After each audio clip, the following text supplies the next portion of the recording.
আসসালামু আলাইকুম everyone. Welcome to my YouTube channel চাঁদপুরের কন্যা মায়াবতী।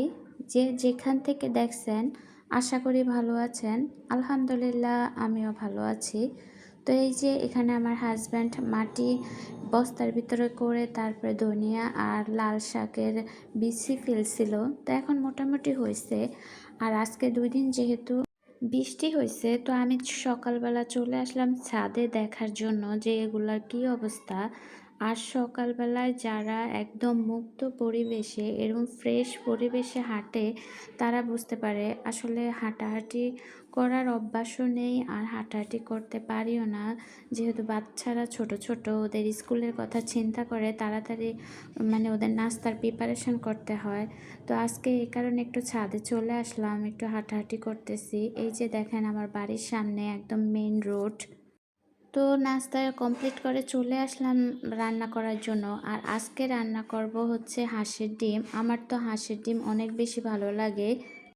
আমাদের এখানে সবসময় হাঁসের ডিম পাওয়া যায় না, দেখা গেছে যাদের হাঁস আছে তারাই তাদের ডিমগুলো খেয়ে ফেলে আর বিক্রি করে না। তো এগুলো আমার চাচি শাশুড়ির কাছ থেকে আমি নিছি। তো এই যে দেখেন আমি হাঁসের ডিম ভুনা করতেছি। আমার কাছে হাঁসের ডিম ভুনা অনেক বেশি মজা লাগে। একটু টমেটোর পরিমাণটা বেশি দিছি, এতে করে যে টক টক ভাবটা আসে, এই কারণে হয়তো আর একটু বেশি টেস্ট হয়। তো ভালো করে মশলা কষানোর পর এখন ডিমগুলা দিয়ে দিছি। ডিমগুলা দিয়ে তারপর নেড়ে ছেড়ে আবার একটু পানি দিয়ে দিচ্ছি। এর আগের ভিডিওতে আমি 2টা ডিম দেখিয়েছিলাম। অনেক আপুরা সঠিকভাবে বলতে পারছে, আবার অনেক আপুরা পারে না। আসলে ওগুলা ছিল মুরগির ডিম। আর মুরগির ডিমে একটা আশ্চর্যর ব্যাপার হচ্ছে কুসুম ছিল না, জাস্ট এরকম সাদা অংশই ছিল, কোনো 2টার একটা তো কুসুম ছিল না। আর এগুলো আমার মায়ের মুরগি ডিম পারছে, তো আমার বাচ্চাদেরকে খেতে দিচ্ছে। তো এই তো এখানে আমার ডিম বোনা হয়ে গেছে। এখন আমি লাল শাক রান্না করব মাছের মাথা দিয়ে। তো মাছের মাথাগুলো আমি একটু আগে ভাজি করে নিচ্ছি। আজকে এই মাছের মাথাটা আমার কাটতে গিয়ে ছোট ছোট টুকরা করতে গিয়ে আমার হাতটাই কেটে গেছে দা দিয়ে। আসলে আমাদের গৃহিণীদের মনে হয় সবারই একই সমস্যা, না আমারই, আমি বুঝি না। কখন কোথায় হাত কেটে যায় তারপরে পুড়ে যায় বুঝতেই পারি না, পরে যখন জ্বলে তখন বুঝতে পারি। তো এই তো মাছের মাথা ভাজার পর এখন মশলা ভালো করে কষিয়ে নিচ্ছি। এখন তো বাজারে অনেক ভালো ভালো লাল শাক পাওয়া যায়, একদম ফ্রেশ লাল লাল শাকগুলো ছিল, একদম কচি ছিল আর কি। আর আমার বাচ্চারা লাল শাক খেতে অনেক বেশি পছন্দ করে, আমিও লাল শাক বেশি পছন্দ করি। তো এই তো মশলা কষানোর পর এখন মাছের মাথাগুলা দিয়ে দিছি। এখন মাছের মাথার সাথে ভালো করে কষিয়ে নিয়ে তারপরে শাকগুলা দিয়ে দিছি। তো এই যে দেখেন শাকগুলা কি একদম ফ্রেশ ছিল, আর একদম কচি ছিল শাকগুলা। আর লাল শাক হইতে তো বেশি একটা সময় লাগে না, একদমই হয়ে যায় তাড়াতাড়ি আর কি।